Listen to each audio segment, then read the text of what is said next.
ડેડિયાપાડાના આમ આદમી પાર્ટીના ધારાસભ્ય ચૈતર વસાવાને 7 વર્ષની સજાનું એલાન નર્મદા સેશન કોર્ટે કર્યો છે. તેના કારણે ધારાસભ્ય ચૈતર વસાવાના સમર્થકો તેમના શુભચિંતકોમાં મોટો ઝટકો લાગ્યો છે. હાલ તેઓ વડોદરા સેન્ટ્રલ જેલમાં બંધ છે. આપણી સાથે આમ આદમી પાર્ટીના ભરૂચ જિલ્લા પ્રમુખ અને પાટીદાર નેતા પિયુષ પટેલ જોડાઈ ચૂક્યા છે. તેમની સાથે વાતચીત કરીએ કે શું કહી રહ્યા છે આ મામલામાં તેઓ. પિયુષભાઈ, શું કહેશો? થોડા સમય પહેલા હત્યાના પ્રયાસના ગુનામાં ધારાસભ્ય ચૈતર વસાવાને જેલવાસ થયો હતો. ત્યારબાદ તેઓ જામીન પર શરતી જામીન મળ્યા અને છૂટ્યા.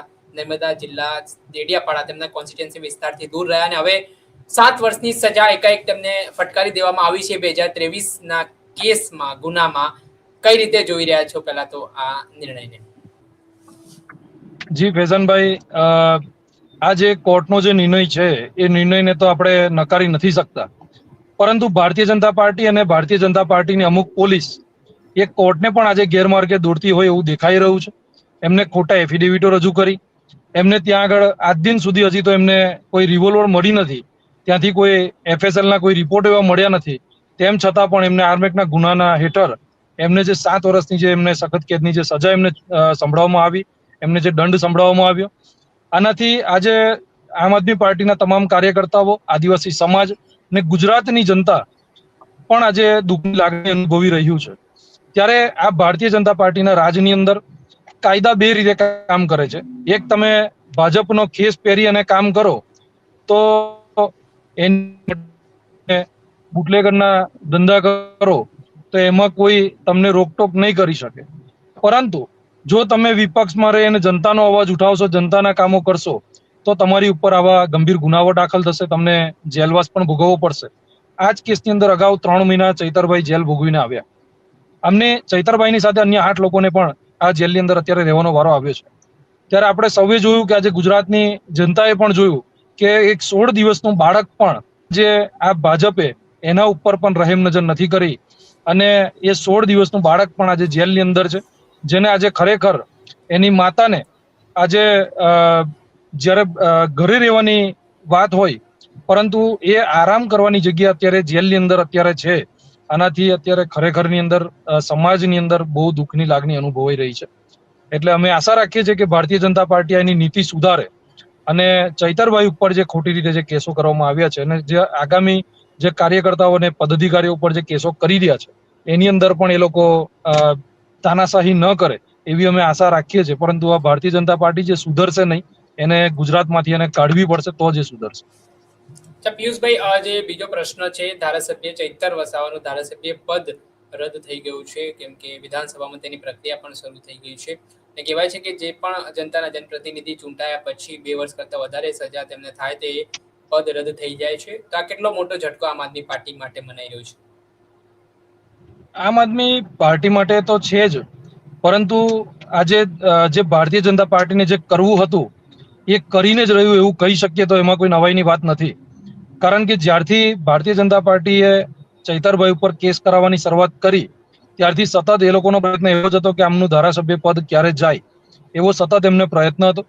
અમને હાઈકોર્ટ ઉપર હજી પણ વિશ્વાસ છે અને ન્યાયિક પ્રણાલિકાથી અમને ત્યાંથી પણ અમને ન્યાય મળશે.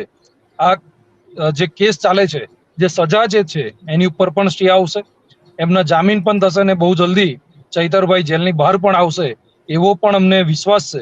આમ આદમી પાર્ટીનું આખું નેતૃત્વ, પ્રદેશથી લઈ સેન્ટ્રલથી લઈને બધું જ નેતૃત્વ આજે ચૈતરભાઈને કેવી રીતે ન્યાય મળી શકે એના ઉપર લાગેલું છે અને સમાજને આજે ભેગો કરી રહ્યું છે, આદિવાસી સમાજને ભેગો કરી રહ્યું છે.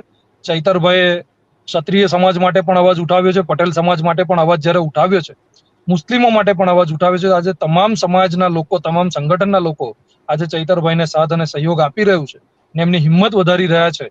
એ જ અમારા માટે અત્યારે મોટામાં મોટી અમારી હિંમત છે. અને ભારતીય જનતા પાર્ટીના આવા કાવા દાવાથી આમ આદમી પાર્ટી કે અમે કોઈ દિવસ ગભરાયા નથી ને ગભરાઈશું પણ નહીં.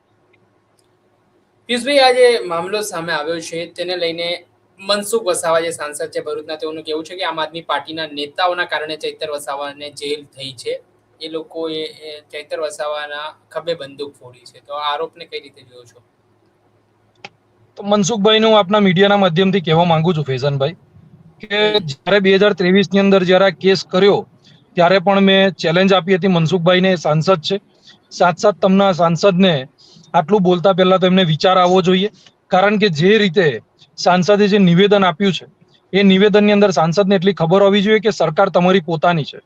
ચૈતરભાઈની ઉપર 29 જુલાઈનો જે બીજો એક આપણે ભરૂચ કોર્ટનો જે વોરંટ છે એની અંદર પણ સમન્સ જે છે એ સમન્સની અંદર પણ જાતે મનસુખભાઈ કીધું છે કે ભાઈ ગુજરાતની અંદર આટલા બુટલેગરો છે, એમને તો આખું લિસ્ટ આપ્યું છે. એમની જ સરકાર, એમની જ પોલીસ અત્યારે બુટલેગરો નથી પકડી શકતી ને ચૈતરભાઈને અત્યારે ગમે તેમ કરીને જેલની અંદર રાખવાનું કાવતરું કરી રહી છે. ત્યારે મનસુખભાઈ આવું નિવેદન આપતા પહેલા એમને વિચારવું જોઈએ કે સરકાર એમની છે. જો એમને ચૈતરભાઈને ન્યાય જ અપાવવો હોય, આદિવાસી સમાજને જો ન્યાય અપાવવો હોય, ગુજરાતની જનતાને ન્યાય અપાવવો હોય તો આજે ખોટા કેસો કર્યા છે પાછા લઈ લે, અથવા તો પછી જે આર્મેક્ટનો જે ગુનો દાખલ કર્યો છે જ્યાંથી કોઈ રિવોલ્વર નથી મળી એના ઉપર એક પણ સ્ટેટમેન્ટ નથી આવતું.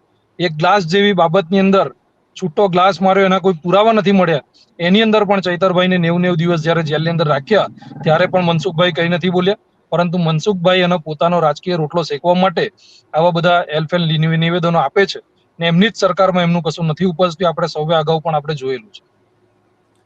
અચ્છા પિયુષભાઈ, બીજો પ્રશ્ન એવો પણ છે, હવે ધારાસભ્ય ચૈતર વસાવાની સાથે 18 દિવસનું બાળક પણ ગયું છે, જે ઇતિહાસમાં ખૂબ જ કાળો દિવસ મનાય કે એની માતા દોષિત થઈ છે ને બાળકને પણ જેલમાં રહેવું પડે. તો આ સ્થિતિને કઈ રીતે જુઓ છો? આનાથી સૌથી વધારે દુઃખ થઈ રહ્યું છે કે જ્યારે આજે એના બાળકને પોષણ જોઈતું હોય અને એની માતાને અત્યારે ત્યાં એના ઘરે એને આરામ કરવાનો જ્યારે સમય હોય, કારણ કે ગાયનેકના કેટલાક પ્રોબ્લેમો હોય, આપણે ના બોલી શકીએ અને ના આપણે કહી શકીએ, પરંતુ જ્યારે એક માતા એના બાળકને જ્યારે જન્મ આપે છે ત્યારે એને વેક્સિનની જરૂરત હોય, સમયસર ત્યાં આગળ એની ટ્રીટમેન્ટ થવી જોઈએ, એને ચેકઅપ થવું જોઈએ.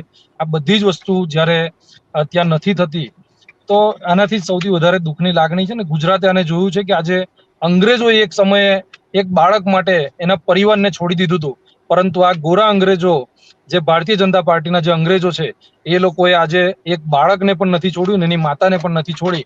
આ ખૂબ દુઃખની લાગણી છે. અચ્છા, છેલ્લો મારો પ્રશ્ન પિયુષભાઈ, કે આગામી દિવસોમાં હવે શું રણનીતિ ચૈતર વસાવાના સમર્થનમાં ઘડાઈ રહી છે? કઈ રીતના કાર્યક્રમો આમ આદમી પાર્ટી આપવાની છે?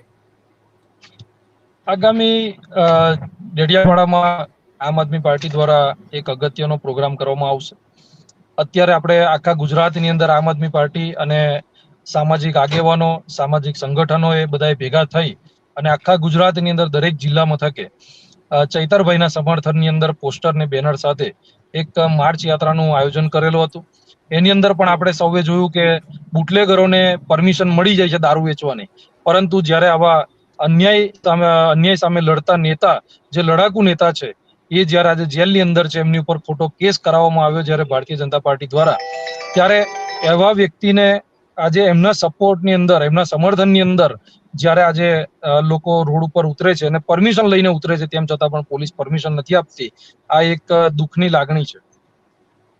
ચોક્કસથી પિયુષભાઈ, ખૂબ ખૂબ આભાર. તમે તમારો મહત્વપૂર્ણ સમય આપ્યો અને અમે સાથે જોડાયા અને વાત કરી. આ હતા ભરૂચના જિલ્લા પ્રમુખ આમ આદમી પાર્ટીના પિયુષ પટેલ. તેમણે પ્રહાર કર્યા છે, સાથે સાંસદ મનસુખ વસાવાને ચેલેન્જ પણ આપી છે. ધારાસભ્ય ચૈતર વસાવાને લઈને જે આખું પ્રકરણ ચાલી રહ્યું છે તે મામલા આગામી દિવસોમાં રણનીતિઓ પણ ઘડાઈ રહી છે. દર્શક મિત્રો, આવા જ વિડીયો જોવા માટે નવજીવન ન્યૂઝ જોતા રહો, લાઈક કરો, શેર.